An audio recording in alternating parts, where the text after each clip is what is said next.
Selamat pagi, Pak Tio, Suster Veronica, dan teman-teman semuanya. Hari ini saya akan membawakan berita tentang narkoba ditinjau dari sisi agama Katolik. Jadi hampir setiap hari kita disuguhi berita tentang penyalahgunaan narkoba di media informasi di tanah air. Jadi narkoba sendiri merupakan bahan kimia yang dapat mempengaruhi kinerja saraf pusat. Orang yang mengkonsumsi narkoba itu tidak akan merasa sakit jika dipukul dan tidak terasa capek walaupun beraktivitas yang menguras energi cukup berat. Nah, seiring dengan perkembangan zaman ini, narkoba semakin mudah diperoleh. Banyak tokoh-tokoh muda yang tersandung masalah narkoba. Hal itu dikarenakan gaya hidup mereka di dunia gemerlap. Jadi, dalam pandangan agama Katolik, pada dasarnya setiap bentuk penyalahgunaan narkoba bertentangan dengan moral Kristiani dan pada akhirnya akan menyebabkan kehancuran beragama, bermasyarakat, dan bernegara. Menurut Paus Yohanes Paulus II dalam Confessione Annus, konsumerisme digambarkan sebagai usaha yang memenuhi kebutuhan hanya berdasarkan selera yang tidak menghiraukan kenyataan pribadinya sebagai makhluk yang berakal. Penyalahgunaan narkoba merupakan suatu hal yang berakar dari konsumerisme, oleh karena itu, narkoba tidak dianjurkan bagi penganut agama Katolik. Jadi, narkoba menurut pandangan Alkitab, jika kita baca seluruh isi Alkitab, maka kita tidak akan menemukan ayat yang menjelaskan secara gamblang tentang penyalahgunaan narkoba. Namun, secara implis kita bisa memahami bagaimana Tuhan melalui firman-Nya dalam Alkitab sangat murka terhadap masalah narkoba. Referensi lain mencatat bahwa dalam terjemahan Inggris juga tidak ditemukan ayat dalam Alkitab yang membicarakan secara jelas dan spesifik tentang penyalahgunaan obat-obatan yang dapat menenangkan atau merangsang halusinasi pemakainya. Tetapi kita akan melihat bahwa kata dalam bahasa Yunani, pharmakeia, menunjukkan kepada hal ini tentang narkoba.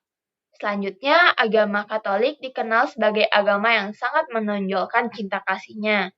Karena itu, tidak mengherankan jika dalam sumber-sumber agama ini jarang kita dapati larangan-larangan dan ancaman-ancaman bagi yang melanggarnya. Namun demikian, agama Katolik juga memandang narkoba sebagai barang haram. Sebab memang dalam narkoba itu terdapat unsur-unsur yang dapat merusak organ saraf. Jadi ada beberapa ayat kitab suci yang berhubungan dengan narkoba ini. Yaitu dari Matius 16 ayat 24. Yesus berkata kepada murid-muridnya, "Setiap yang mau mengikuti aku, ia harus menyangkal dirinya, memikul salibnya, dan mengikuti aku." Kemudian dari Efesus 5 ayat 11. Jangan takut mengambil bagian dalam perbuatan-perbuatan kegelapan yang tidak berbuahkan apa-apa, tetapi sebaliknya, terjangilah perbuatan-perbuatan itu. Dari Efesus 5 ayat 18, dan janganlah kamu mabuk oleh anggur, karena anggur menimbulkan hawa nafsu.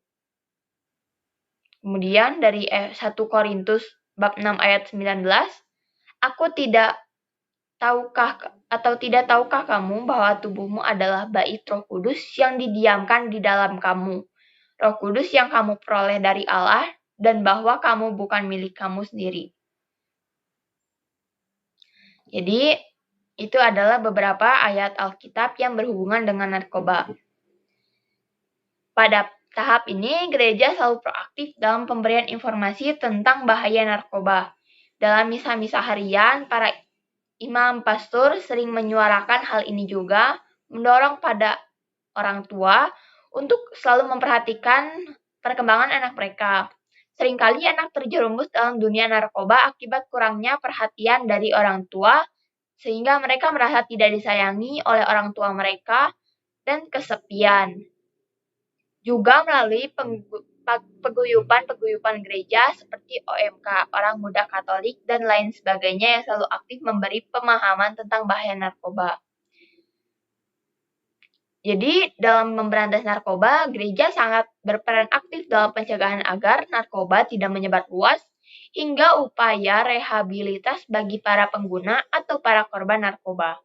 Untuk tahap pencegahan gereja, telah banyak memberi pemahaman tentang bahaya narkoba, juga pendalaman iman, agar mereka yang belum menggunakan narkoba bisa terhindar dari bahaya narkoba tersebut. Untuk tahap rehabilitas gereja telah banyak membangun unit atau rumah rehabilitas agar para pengguna bisa direhabilitas agar bisa pulih kembali, agar bisa tercipta suasana damai dalam masyarakat. Nah, itu adalah berita yang sudah saya sampaikan.